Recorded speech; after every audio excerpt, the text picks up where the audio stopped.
Shimla BJP मंडल ने चुनाव के लिए अपना पार्टी कार्यालय मॉल रोड पर शुरू किया। कार्यालय का उद्घाटन भाजपा के वरिष्ठ नेता गणेश दत्त ने किया, जिन्होंने संजय सूद को चुनाव जीतने का आशीर्वाद दिया है। गणेश दत्त ने कहा है कि बीजेपी इस सीट पर जरूर जीतेगी और बीजेपी राज्य में मजबूत सरकार बनाएगी। साथ ही कहा है कि कांग्रेस के पास चुनाव लड़ने का कोई एजेंडा नहीं है और उनके भ्रष्टाचार के किस्से जग जाहिर हैं।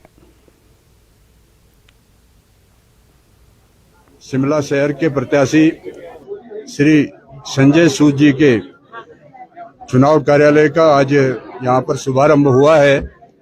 आज पार्टी के सभी प्रमुख नेता कार्यकर्ता इस अवसर पर उपस्थित हैं और सभी शुभकामना देने के लिए और विजय श्री का आशीर्वाद देने के लिए सभी पुराने नए कार्यकर्ता मातृशक्ति यहां पर उपस्थित है।